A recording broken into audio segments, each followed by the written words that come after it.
మహిళలు వినూత్నమైన ఆలోచనలతో సమాజాన్ని మరింతగా ముందుకు నడిపించాలని 5వ అదనపు జిల్లా జడ్జి నీలిమ పిలుపునిచ్చారు. గుంటూరు జిల్లా కోర్టులోని న్యాయ సేవాధికార సంస్థ కార్యాలయంలో శనివారం అంతర్జాతీయ మహిళా దినోత్సవ వేడుకలు జరిగాయి. ఈ వేడుకలను నీలిమ అతిథిగా హాజరై ప్రారంభించి మాట్లాడారు.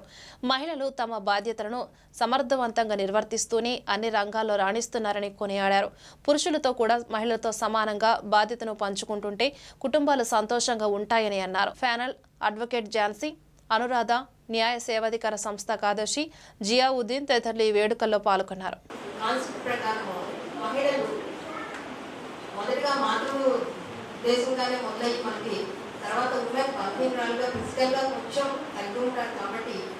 మగవారి సపోర్ట్ కావాలి కాబట్టి వారిని తీసుకుని మనం ముందుకు వెళ్తున్నాము. మన హిందూ కాన్సెప్ట్ అనేది చాలా అత్యద్భుతమైన కాన్సెప్ట్. అయితే ఆ మూలాన్ని మనం ముందుకు తీసుకువెళ్తూ అలాగే ఇన్నోవేటివ్గా ఉంటూ సమాజాన్ని ముందుకు నడిపించాలి. ఈ మహిళా సాధికారత, సమానత్వం ఇవన్నీ ఎక్కడి నుంచో మొదలుపండి.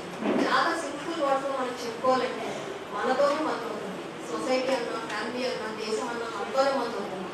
ఈ సమానత్వం మనం మన ఫ్యామిలీలో మనం ఇస్తున్నాం అనేది మనం ప్రశ్నించుకుంటే మొదటిగా ఇంట్లో మగవాడికి ఇచ్చినంత విలువ ఆడవారికి ఇస్తున్నామా అనేది ప్రతి ఒక్కరూ మనం క్వశ్చన్ చేసుకుంటే మనం పిల్లల్ని పెంచే విధానంలోనే బ్రాటంలోనే మొదటి నుంచి కూడా తేడా చూపిస్తూ వస్తున్నారు మన సమాజం. ఎందుకంటే పూర్వం మగవాళ్ళు బయటకెళ్ళి సంపాదించి కుటుంబాన్ని నడిపేవారు, ఆడవాళ్ళు ఇంట్లో కుటుంబాన్ని మెయింటైన్ చేసుకుంటూ వచ్చేవారు. కాబట్టి మన ఇండియన్ కాన్సెప్ట్ ప్రకారం అలా నడుస్తూ వచ్చారు. కానీ ఇప్పుడు రోజులు మారాయి. ఫీమేల్ పర్సన్స్ కూడా ఉద్యోగాలు చేస్తూ ఫ్యామిలీ ముందుకు నడిపిస్తున్నారు. ఎంతమంది ఉమెన్ ఈ నాగరత్న గారి జడ్జిమెంట్ గురించి ఇప్పుడే మాట్లాడారు. అయితే అందులో చాలా కులకుశంగా డిస్కస్ చేశారు. మహిళ ఎంత ఉన్నతిని సాధించినా కానీ తనకంటూ ఉన్న బాధ్యతల్ని పరిపూర్ణంగా పూర్తి చేసుకునే తన ఉద్యోగాన్ని కూడా చేయగలుగుతున్నాము.